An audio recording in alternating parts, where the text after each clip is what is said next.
Okay, so one person said that they thought that the practice exam was beneficial. Thank you for at least just, helping give me a little bit of confidence there. No, but I mean, the most important thing is that you understand how it's going to go so that there are no surprises, okay? So when we left off Tuesday, we had just finished the Civil War, is that right, and Reconstruction? Is that correct? Yeah. Emancipation Proclamation, sharecropping.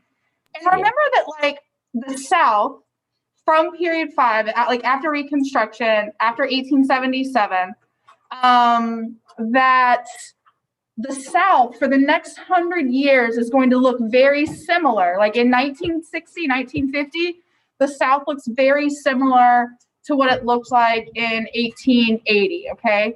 A lot of poor, rural poverty among African Americans because the effects of sharecropping and tenant farming and all of that.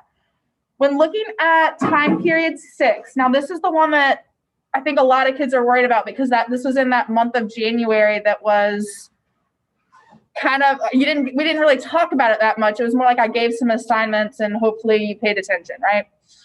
So turning points are the end of the Civil War, but also like when you look at industrialization. The Civil War takes place after and during an industrial revolution when looking at like mass production, okay? And that's one of the reasons that the North had an advantage is that because 90% of the factories were located in the North, which means they can produce more weapons, more supplies. They had a larger population. Really, period 6 is looking at how that industrial revolution or how industry impacted America during this time. 1898 is a cutoff because that is when we're looking at imperialism and overseas and kind of our foreign policy begins to kind of dominate a lot of presidencies, right? So between the Spanish-American War and you have World War I and then World War II, and from that point on, all the Cold War stuff. I would also like to point out, it was in my head and I forgot it already as I was talking. I am recording, but thank you for double checking. Right? Yeah, okay. So possible focuses are going to be on like Gilded Age politics, justifying social Darwinism for like these industrialists in response to growing capitalism and monopolies, and where we really realize that Adam Smith's Wealth of Nations supply and demand doesn't work anymore because the monopolies take all this power and isolate, like they take away all the competition. And if you have no competition, you can't have a free market economy. Does that make sense? So this is the first example where we see maybe the government should interfere in our economy in a way that prevents those trusts from forming. And that industrialization is one of the causes of the progressive era. So if you did the DBQ yesterday for the practice exam, which was on the progressive era, some really good contextualization would have been if you talked about the rise of big business and monopolies and things like that. No. Some kids in the room are like, I didn't do that. A little bit.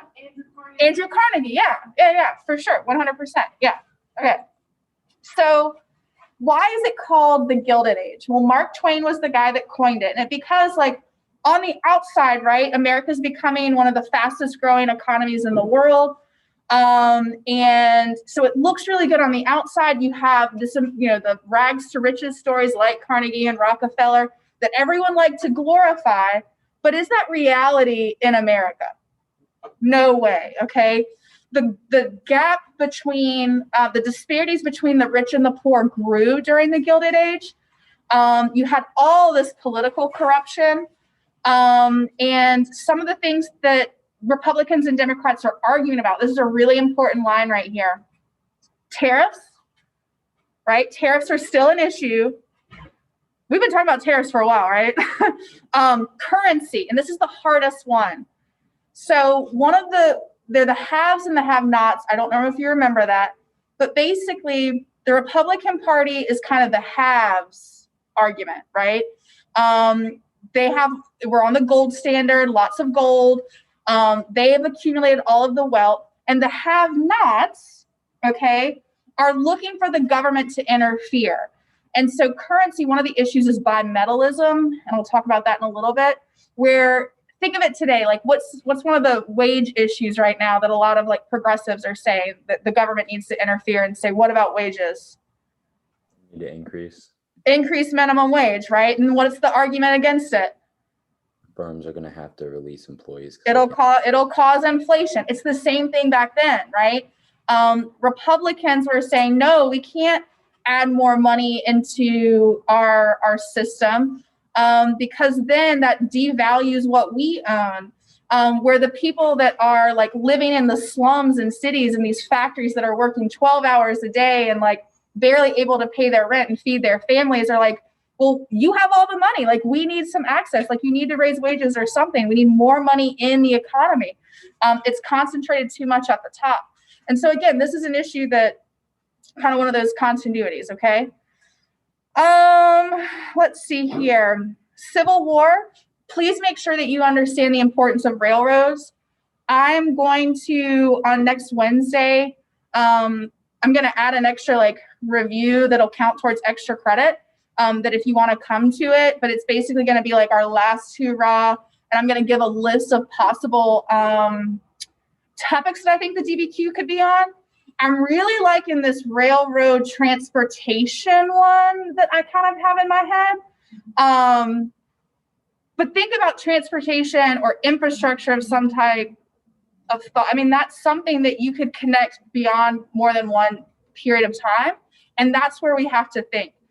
Railroads are going to be the first corporations, okay? They're going to take advantage of government subsidies, and they're going to grow their empires, and they're going to compete, and they're going to buy each other out, and they're going to capitalize that. And they're going to hurt farmers. They're going to hurt kind of the little guy as well with their high prices. With that expansion of the railroads, it's going to have a negative effect on Native Americans. It's going to affect the population of the buffalo. It's going to end up forcing the government to really focus on reservation system and assimilating Native Americans. So that's one of the effects of industrialization on that group. All right, politics. I copied this straight from my PowerPoint. I think this is from one of the PowerPoints from that time period. Basically, what you need to know of this time period, the Republicans are your big business party, okay? Big business, capitalism. They're following in that Hamiltonian, so like the Federalists, and then the Whig Party. Remember, the Whigs are gone around the time of the Civil War over that issue of slavery. And then the Republican, this is not the Republican Party of Abraham Lincoln, by the way, okay? It's different. Remember that after during the tail end of Reconstruction, those radical Republicans that are all about African Americans and like civil rights and all of that, they've died out. Now you have more of like reverting back to the role of government should be to promote commerce, trade, and business, okay? So they believe in high tariffs, for example. They also believe in the gold standard, and they're perfectly fine with the growing disparities between the rich and the poor at this point in time, okay? The Democrats are going to be kind of divided depending on if you're in the North or in the South. Seems consistent, right? In the North, you're going to have political machines and using immigrant communities to really, to kind of support them. Like Boss Tweed, for example, was a Democrat. A lot of ethnic neighborhoods, Catholics, because of their opposition to temperance. Remember that temperance is alcohol, abolishing like the sale and manufacture of alcohol. Republicans, they supported temperance laws because one of the big issues of the time period is people coming in to work drunk. And then it leads to accidents, and it leads to inefficiencies. And so they were supportive of that. Democrats, because of the diversity and because a lot of those immigrants were like, no, like I work 6 days a week, 12 hours a day. On Sunday, I'm going to have my beer. I'm going to have my whiskey. And so that was kind of a part of it. Democrats are going to kind of follow this Jeffersonian principle in the South, especially with states' rights.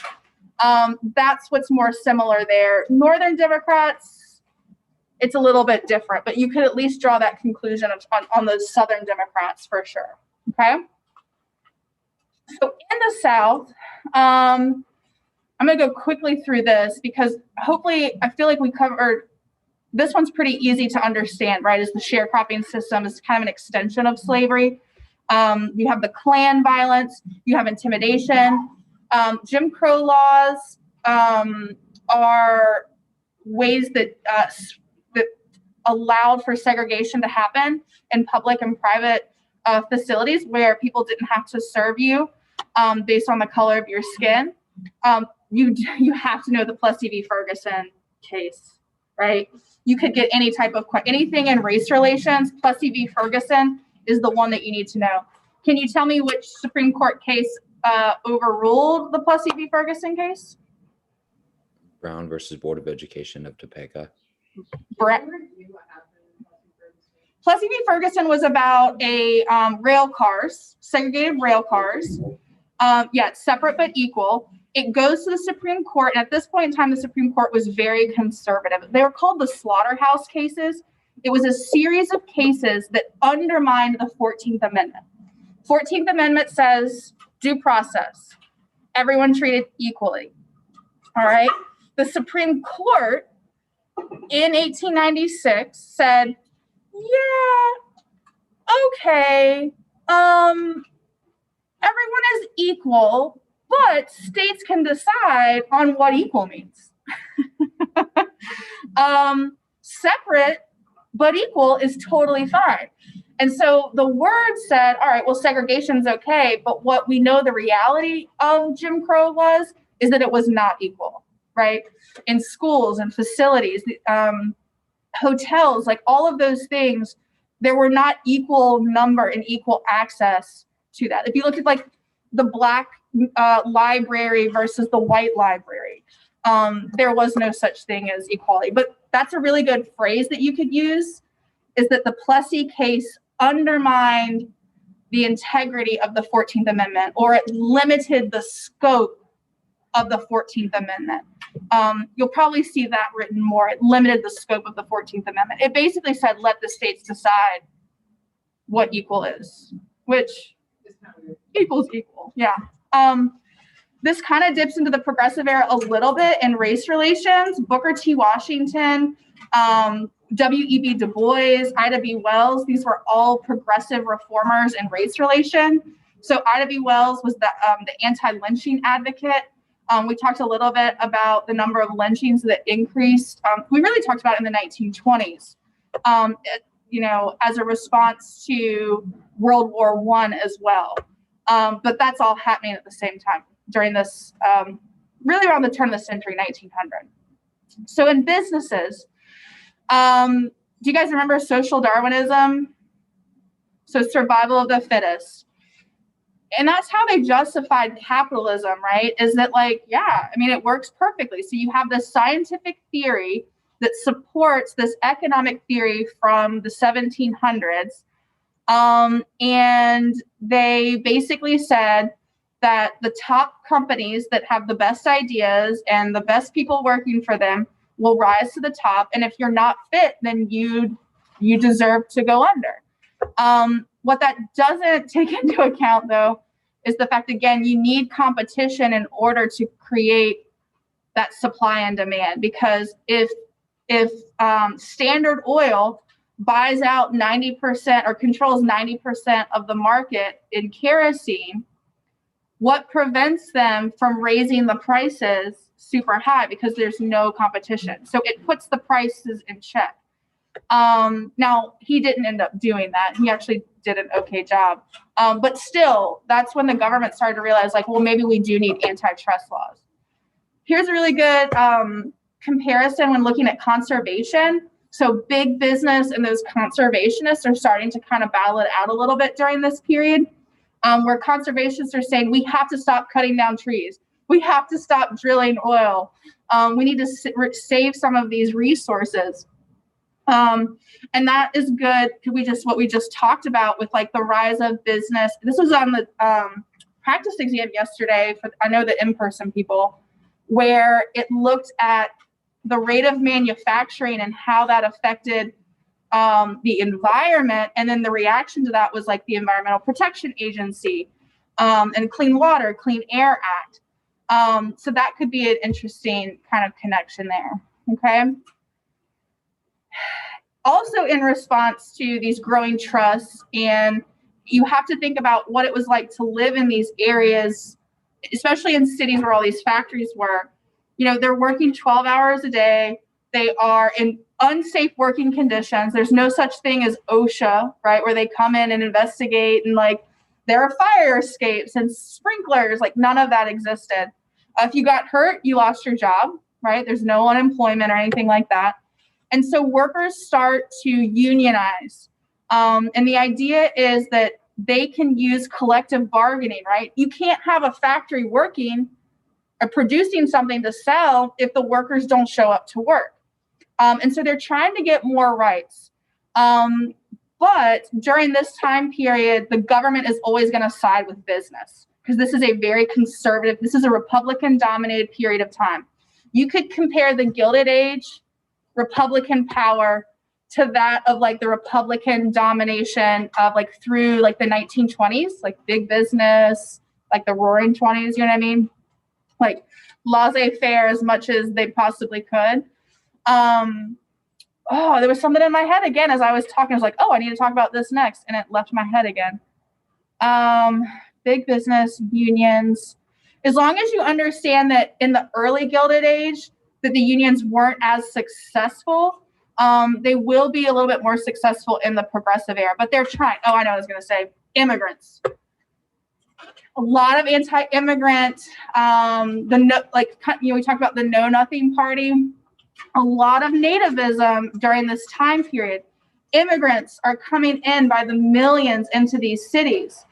And how effective are these labor unions going to be if they go on strike, for example, if there are thousands of unemployed immigrants that are willing to take that job and work those hours and for those low wages? So it created a lot of anti-immigrant sentiment because it undermined the power of these unions. Does that make sense? Right? And wages back at that point were dependent on the labor supply. So if the labor supply was high, wages would be low, right? Because again, if you don't like it, quit. I got people that'll work for those wages. And that's just not how, well, it doesn't work. So that's not how we do it anymore. Okay. So, and I took this slide straight from it. This is a little bit more detailed than probably what you need to know. But I don't know. I've been thinking about whether or not there will be a big business DBQ. Something maybe like along the lines of like the effect. The only thing that takes me away from that is that just a few years ago, there was that progressive era DBQ, and they're so so close to each other that they might not do that. But there are other ways that industrialization impacted America besides progressive, like especially if you think about it economically. But here are some reasons as to why it took off. You really need to think of this time period as, so industrialization means more factories, urbanization, more people are moving into cities, and then immigration. It's got all these Asians in there. Because the immigrants, I think that there could be a DBQ about immigration. So I'm thinking like transportation and immigration, and I'll talk about that on Wednesday a little bit, but because just so much history there. The immigrants that are coming into the country at this point in time are new immigrants. They're from Eastern Europe. They are more impoverished. They're not as skilled workers. They are different religious groups. And so they were highly discriminated against. Yeah. So would that be compared and contrasted? Oh, like what type of prompt would they have about immigration? I'm thinking changing continuity or causation. Comparison, they're not going to do. I will say, they have not done a comparison essay in a while because it's so specific. And they want it to be a little bit more broad. Because theoretically, even if they ask, like, how did transportation impact American society over the course of the 20th century or over the course of the 19th century, that's a causation, like cause and effect essay. They could also phrase it in a way where it shows, like, to kind of point out the fact, like, how did the railroad change, right? Like, how is that a turning point in our economy? But again, you see how specific that has to be? Whereas if you make it more broad causation essay, you could talk about the steamboat, the railroad, or the automobile. And so that's why I think it'll be a little bit more broad. And then comparison is just super specific. Like the same thing with immigration. You can open it up to a wide period of time and let the student kind of like tell you what they know about that topic. Whereas if you picked a certain piece of like legislation as a turning point, it's just too specific. Immigration was on my list for like last year and the year before of like, I think that this could be a good DBQ topic. So I'll visit that a little bit more specifically on Wednesday. And also know during this time period that government policies fueled industrialization. Like they had high tariffs, which promote American industry. There was no like regulation of the companies. Even the antitrust laws weren't really that enforced that much.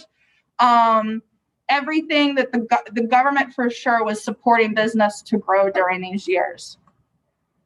Which is, again, really good context if you have something on, the 20s or on the economy and the Republican Party, or the 80s, which we're going to talk about in class next Monday and Tuesday. Okay? The populace is always something that like really like bores kids, and also is it's more important for the progressive era, but they're not going to ask a progressive era DBQ this year. The populists are the ones that inspired the progressive era. They started as farmers because farmers have had it the worst throughout American history. It's always difficult for farmers to prosper economically.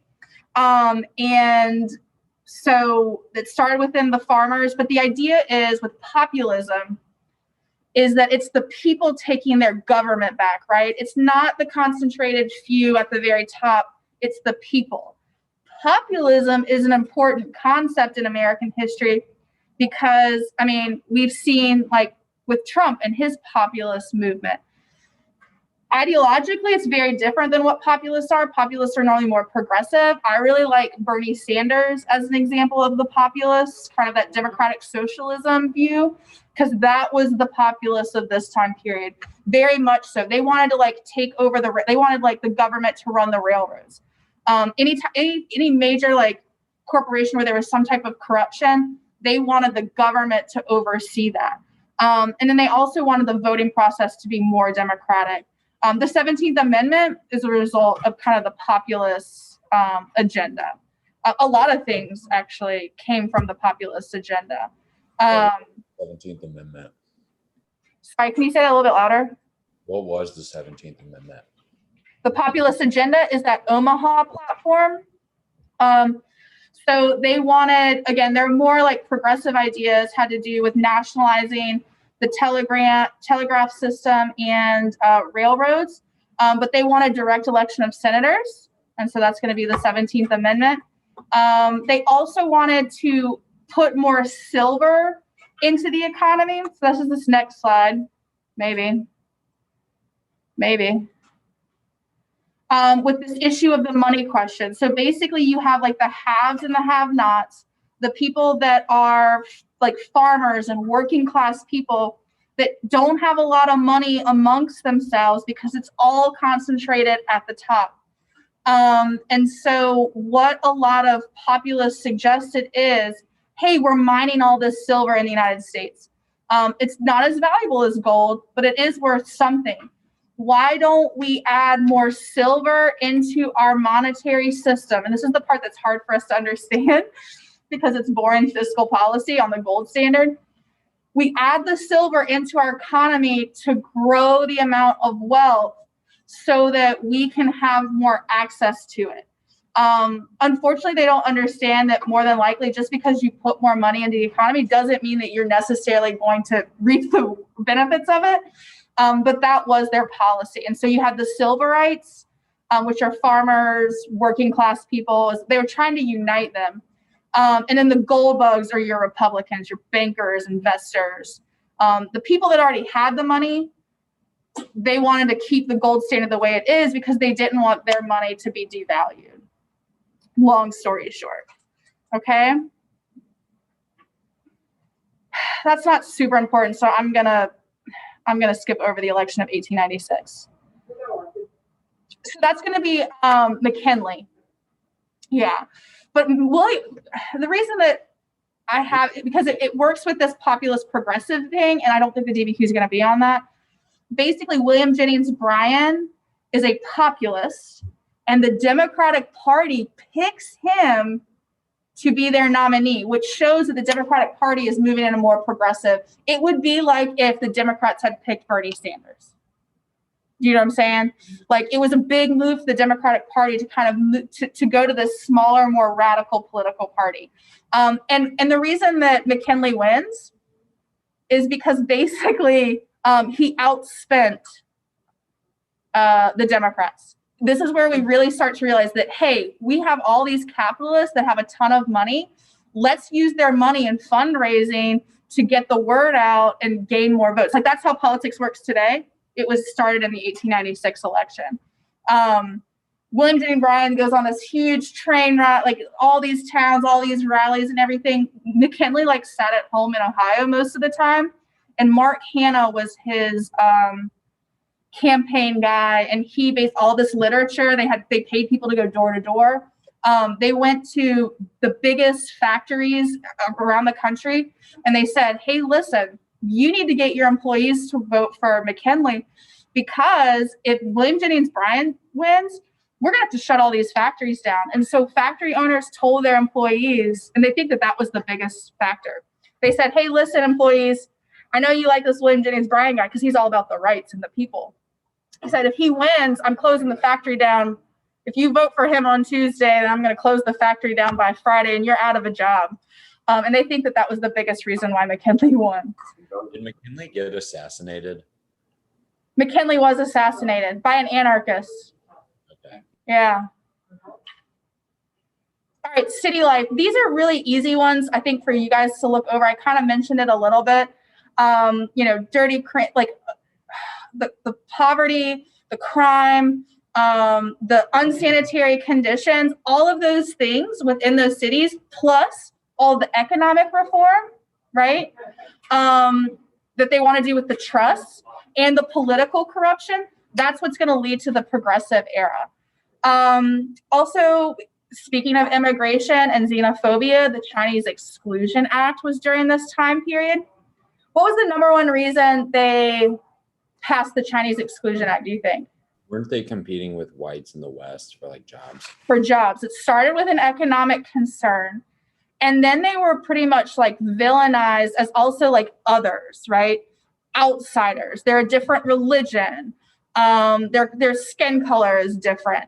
And one of the things that actually I talked about in my American history class that I don't think we talked about here, remember that on the West Coast, Asian Americans were segregated in schools, just like how African Americans were segregated in the South. Teddy Roosevelt, I don't know if you guys remember, where like the gentleman's agreement with Japan, how the Japanese didn't want to be, because it started with the Chinese from the railroads and the mining.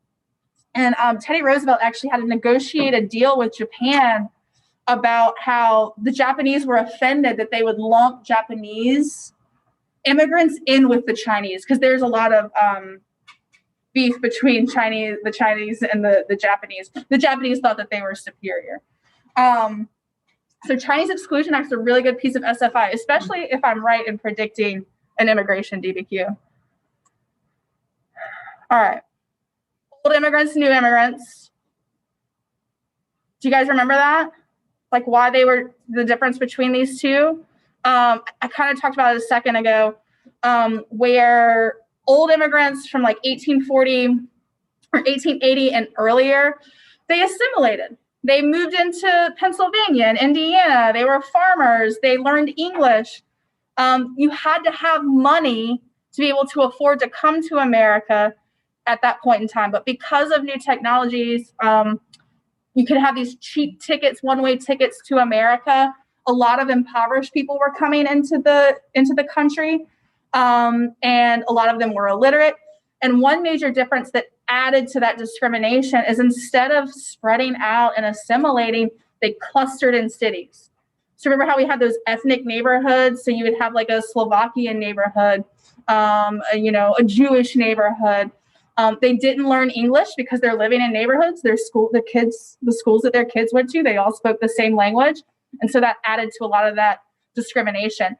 And by the time you get to World War I, right, there's going to be a ton of discrimination against the Italians and the more recent German and Polish and Austrian immigrants. I really like this political cartoon, right, because it looks at kind of the hypocrisy of that time period where, we're a nation of immigrants, right? The shadows behind them are their ancestors that came here, and we're talking about this American dream, right? They made something of themselves. Their sons and grandsons have prospered because of it, but these new immigrants, it's different, right? No, we don't want you. You're not allowed. This is titled Looking Backward. Joseph Kepler is the artist. Sweet. That was period 6. I'll talk more about immigration, I think, on Wednesday. Okay. All right. Period 7. I have 10 minutes. All right. Period 7. 5 minutes? Does it ring at 40? Dang. Okay. 5 minutes. Period 7. It's a little bit more recent. I think the biggest thing we need to talk about is probably imperialism, right? Imperialism goes really well with industrialization because what was one of the motivating factors for the United States to look for overseas territory? It all had to do with the economy. We were producing so many goods that Americans, even though we had all these immigrants coming in and buying them as well, we had to source it where we had to sell them to, we were looking for markets. Do you guys remember that? I think this is the first DBQ that we wrote. Yeah. And if you have it, that would be a good one to kind of go back and look at. And I don't think that the DBQ topic will be related to this because this was the DBQ like the year before the progressive era. But still, like question-wise, you could have something on imperialism, and then any of the LEQs could be around or short answer questions. So we have America, and remember too that imperialism is an extension of manifest destiny. That's a really good thing to kind of to look at, and we did that with that essay. Then you're going to go to World War I and World War II, and then the Roaring '20s and the Great Depression. So let's see here. Let's hit some highlights.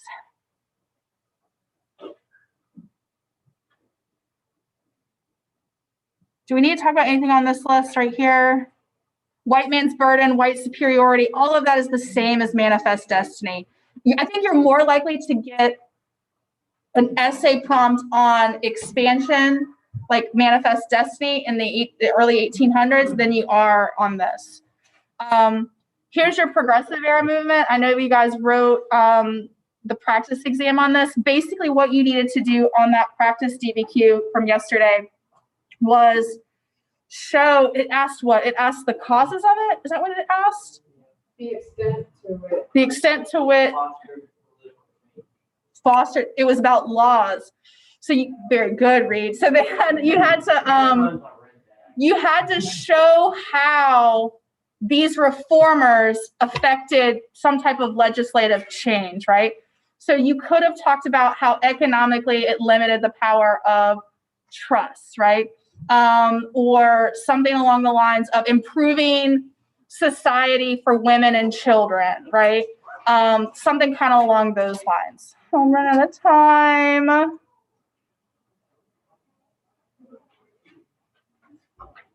All right, World War I. Most important thing coming out of World War I is the United States' like presence on an international stage. We kind of move out of that isolationism. In the 1920s, for African Americans, the Great Migration is extremely important in understanding how it shifts, obviously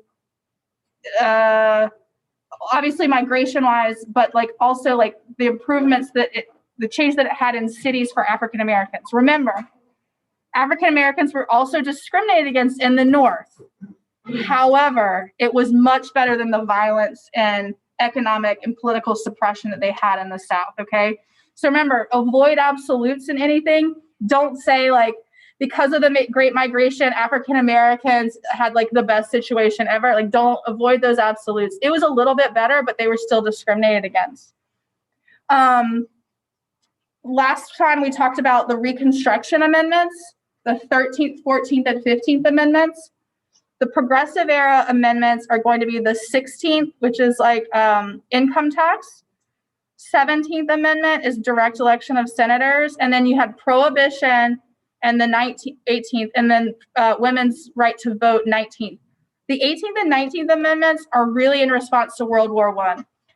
Prohibition states have passed those laws for years, but what was the number one reason they passed it as a federal amendment, like federal level?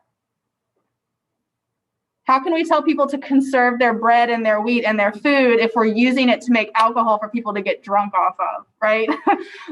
So that was the main reason. It's going to be repealed because it was a horrible mistake. Make sure you know how it affected in the 19th culture in the 20s. And in the 19th Amendment, here's a really good example and how women got the right to vote because of their role in World War I. Okay, which would be really good contextualization for something. All right, y'all. Thanks for coming today. I'll see you later. See ya.